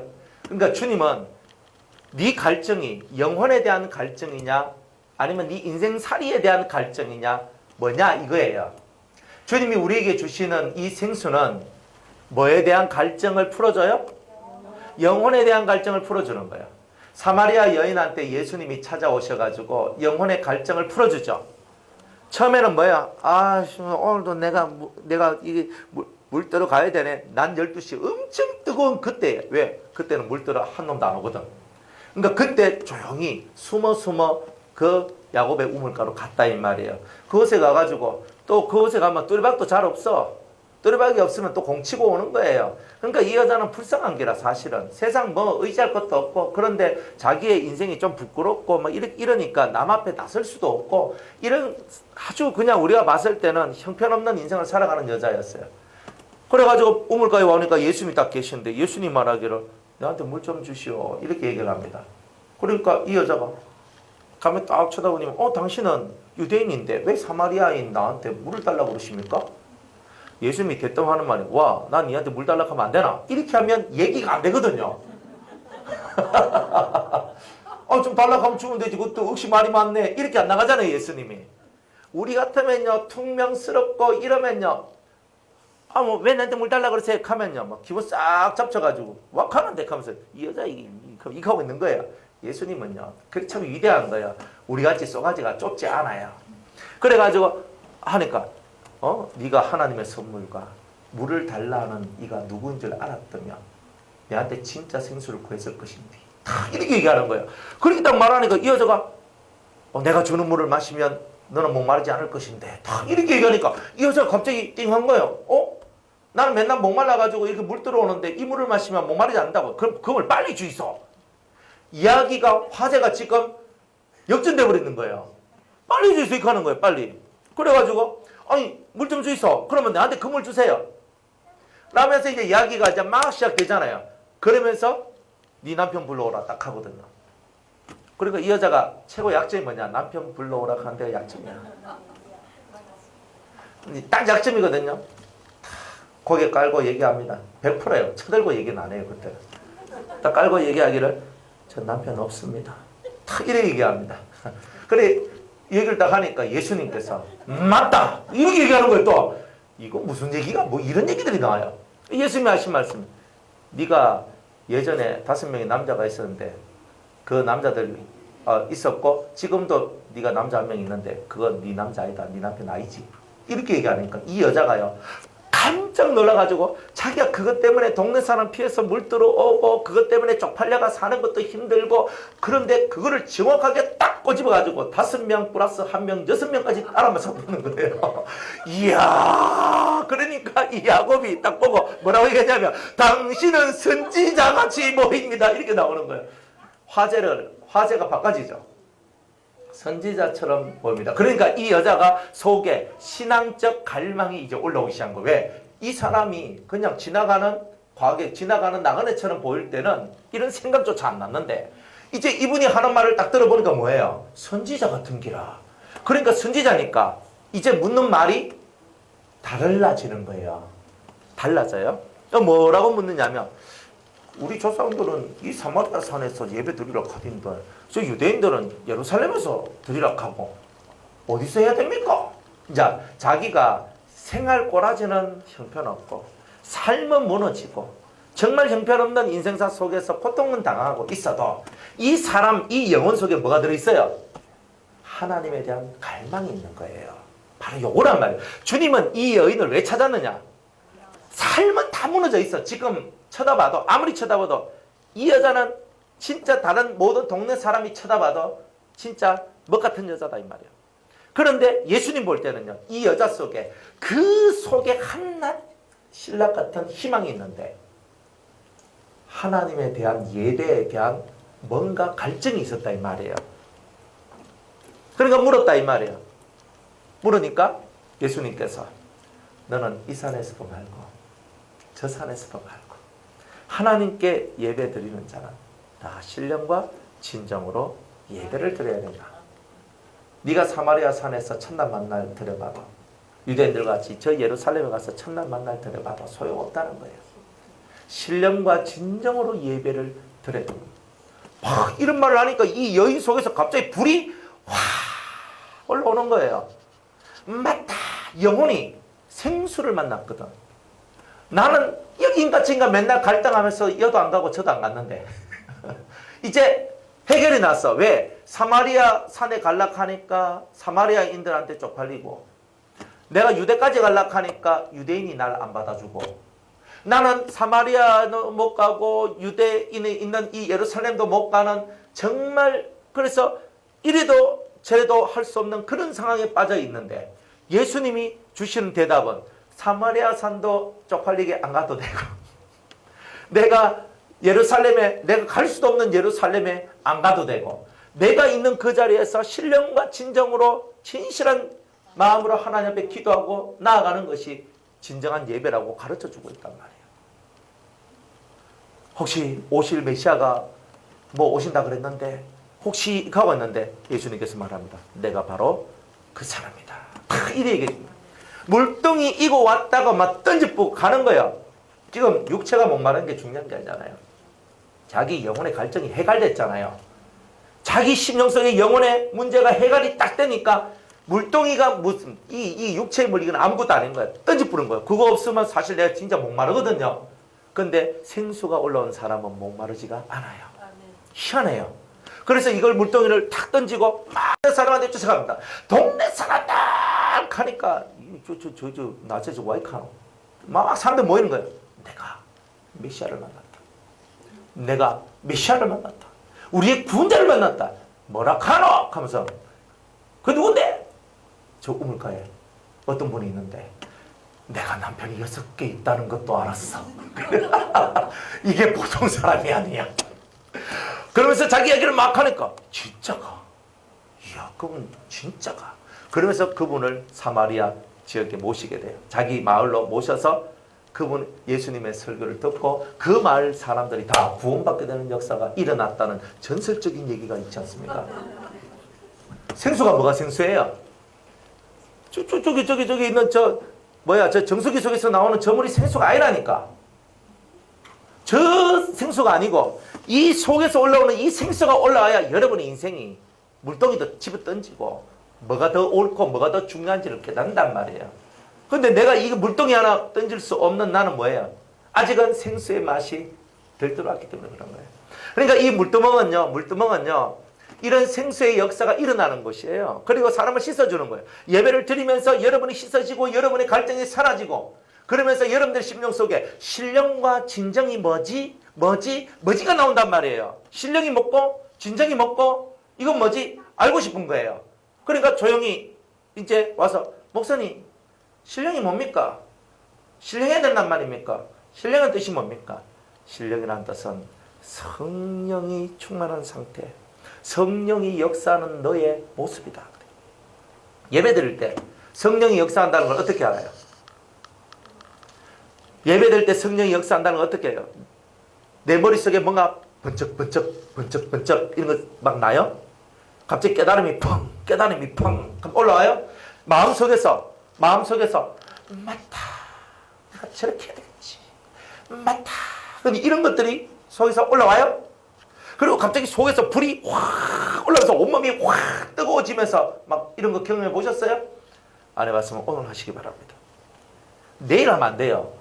내일 내가 살아있을지 있을지도 모르는 그 내일에 전 내일 하겠습니다. 어디 있어? 오늘 이 밤에 주님이 주시는 이 은총을 받아야 돼요. 그래서 이런 성령의 역사가 와요. 예배를 드리면서 불을 받고 예배를 드리면서 환상이 열리고 예배를 드리면서 주님을 보고 예배를 드리면서 은혜를 받는 거예요. 예배를 드리면서 눈물이 흘려지고 예배를 드리면서 대성 통곡이 나오고 맞죠? 그게 뭐예요? 성령이 역사하는 예배잖아요. 진정은 뭐예요? 성령이 없는 예배는 예배가 안 된다는 뜻이에요. 그래서 신령이란 말은 성령 안에서 이런 뜻이에요. In spirit 이렇게 얘기하는데 성령 안에서 우리는 성령 안에 들어가야 돼요. 성령과 더불어 가야 돼요. 그래서 성령과 더불어 성령과 함께 하나님 앞에서 성령의 역사를 통한 예배. 이게 뭐냐? 신령의 예배. 진정은 뭐냐 하면 진리 하나님의 말씀을 진실로 믿는 거예요. 말씀이 선포되지만 아멘. 저 말씀대로 되기를 원합니다. 저 말씀대로 이루어지기를 원합니다. 아멘, 아멘, 아멘 하는 거예요. 그러니까 이 말씀이 이 속에서 믿음을 확 만들어내요. 말씀이 막 믿어지고, 말씀이 깨달아지고, 말씀을 믿고, 이제 내가 이렇게 하면 돼! 그런 게 막 길이 확 열리고, 내 심령길부터 먼저 확 열려버리거든요. 그러니까 이 예배를 한번 드리면요, 길이 열려져 있고요. 예배를 한번 딱 드리면 내가 할 수 없는 것이 할 수 있게 딱 돼 있는 거예요. 그런 예배가 진정의 예배인기라.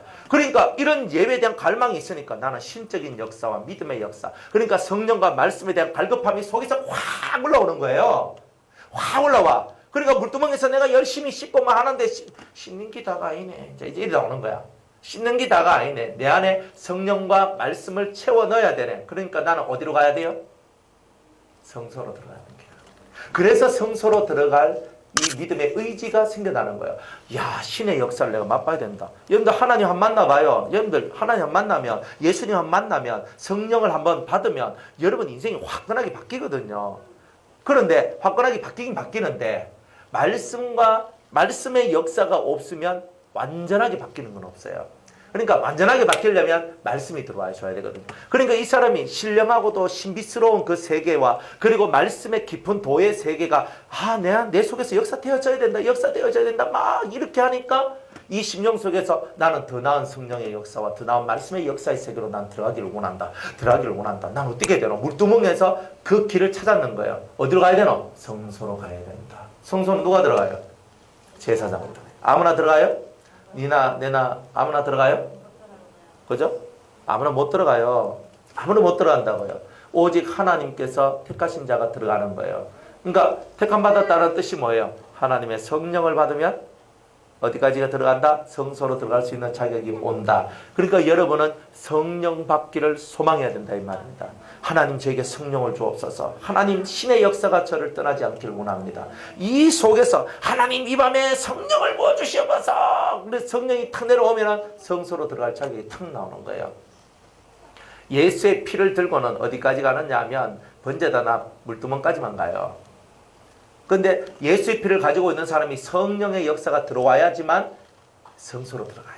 여러분들이 성소 들어가는 거는요, 성령과 피 이 두 가지가 하나가 돼야 돼요. 이 두 가지가. 그래서 우리 성경에도 요한 1서 우리 5장에 있는 말씀인데, 여러분 진짜 은혜 속으로 들어가려면 요한 1서 저 뒤에 있죠. 신약 저 뒤에 요한 1서 5장 7절 정도에 나올 거예요. 7절 8절인데, 자 6절로부터 한번 제가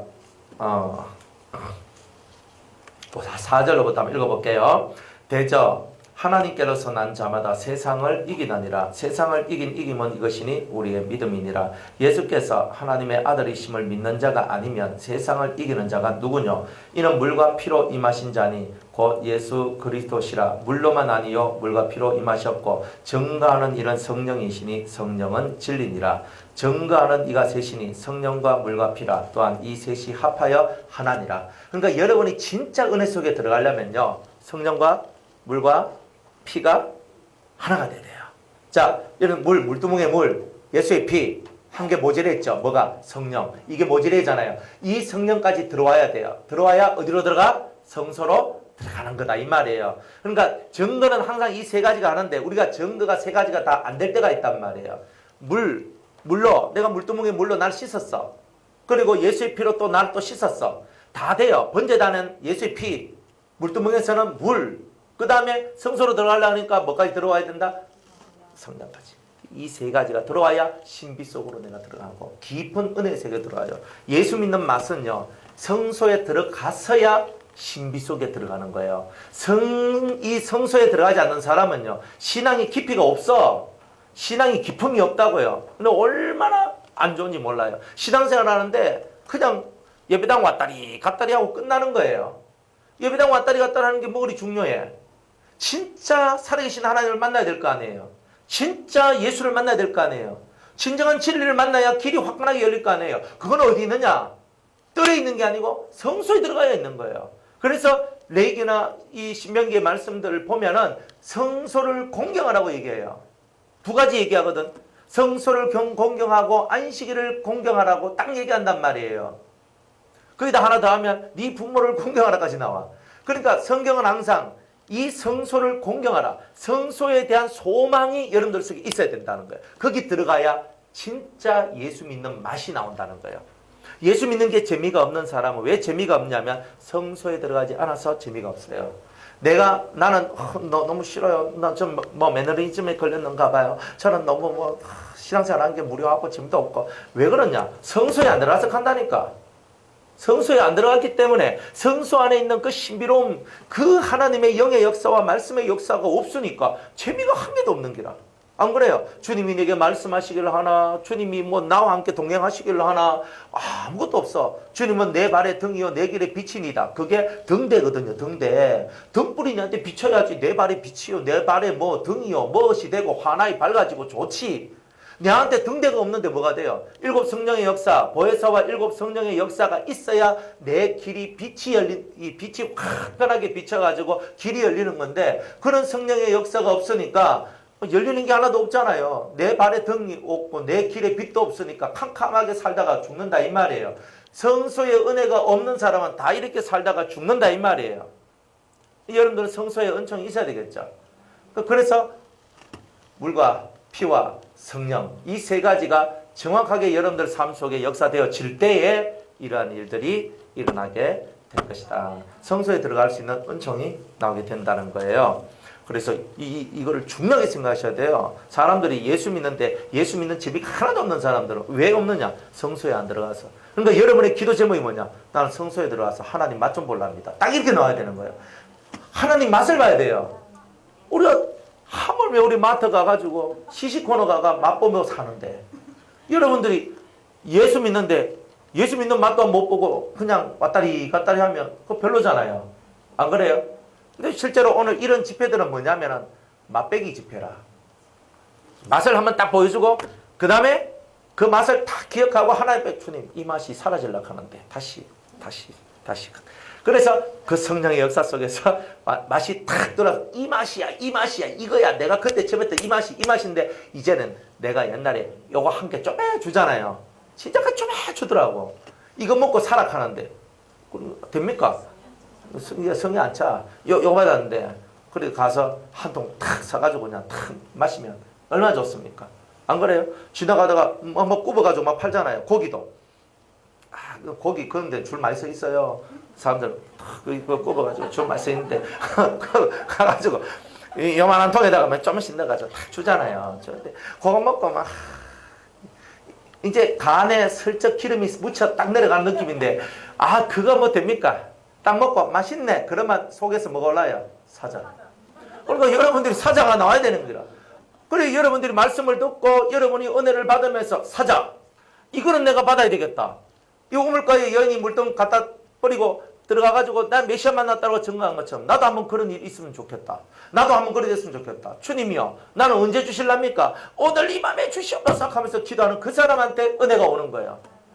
내일은 난 몰라요. 하루하루 살아요. 불행이나 여행함도 내 뜻대로 못해요. 내일 없어요. 안 돼요. 불행이나 여행도 내 뜻대로 안 되잖아요. 여러분들 잘 나갈 때 안 있었어요. 근데 잘 못 나갈 때도 있는 거예요. 그건 내가 알아서 하는 게 아니에요. 그냥 오는 거지. 누가 오게 해요? 신이 오게 하는 거지. 그러니까 엎드려지세요. 하나님 앞에 무릎을 꿇고 하나님 우물가의 여인이 생수를 만났습니다. 그리고 인생이 바뀌어졌습니다. 저도 그 맛을 보기를 원합니다. 그러니까 여러분 속에서 요게 있으면 진짜 물두멍 만난 사람. 요게 없는 사람은 물두멍 옆에도 못 간 사람. 그죠? 자, 한번 보겠습니다. 우리 제사장들이 수족을 씻는 것인데, 자, 그 위에 보면 놋, 물두멍, 받침, 물두멍도 놋으로 만들고 받침도 놋으로 만드는데 왜 그렇게 하냐면, 따라합시다. 은혜 받고자 하는 자는 어떤 시련이 와도 마음이 변하면 안 된다. 그래서 놋으로 만든 거야. 네가 은혜 받으려고 하면 굳건히 단단하게 안 깨지는 그걸 갖고 있어야 된다고. 은혜 받으려고 하는 사람이 옆에서 누가 막 팍 찔러보면 횟가닥 넘어가 버리고 이게 안 된다 이 말이야. 그러니까 너처럼 단단하게 강하게 딱 서라. 누가 뭐라 말해도 나는 은혜 받기 원합니다. 누가 무슨 말을 해도 나는 내 길을 가겠습니다 할 수 있는 그런 자가 되라고 놋으로 만들었다 이 말이에요. 자, 또 이 물두멍은 뭐 안 되냐면 제사장이 수족을 씻는 데죠. 그죠? 수족을 씻는 데요. 자, 출애굽기 30장 19절에서 21절 이제 다 됐다. 그죠? 시작. 아론과 그 아들들이 그 두멍에서 수족을 씻되 그들이 회막에 들어갈 때에 물로 씻어 죽기를 면할 것이요 단에 가까이 가서 그 직분을 행하여 화제를 여호와 앞에 살을 때에도 그리할지니라. 이와 같이 그들이 그 수족을 씻어 죽기를 면할지니 이는 그와 그 자손이 대대로 영원히 지킬 규례니라. 아멘. 이 사람들은 두 가지 이유로 손발을 씻어요. 제사장들이. 첫 번째는 뭐냐 하면은 그 회막에 들어가는데 회막에 들어가려면 손과 발이 깨끗해야 돼요. 왜냐하면 몸은 다 씻었다. 대제사장은요, 혹은 제사장들은 몸을 깨끗하게 씻지 아니하면 절대로 회막 안에 못 들어가요. 회막 안에, 성소 안에 못 들어가게 돼 있어요.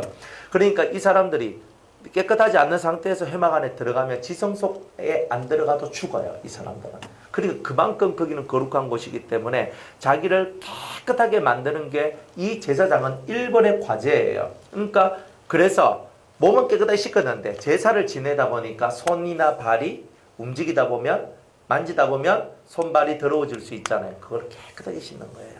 그래 씻어서 회막에 들어가서 내가 죽지 않고 회막에서 온전한 은혜를 받으려면 일체의 깨끗함을 가져야 되기 때문에 이제 이렇게 손발을 씻는 것이다. 그 다음에 두 번째는 뭐냐면 그 화제, 이제 불태우는 거죠. 번제를 이렇게 드리죠. 번제뿐만이 아니라 속제제나 속번제나 다 이런 것이 화목제 이런 것이 다 화제죠. 불로 태우는 제사죠. 자, 이런 것을 할 때에 깨끗해야 된다.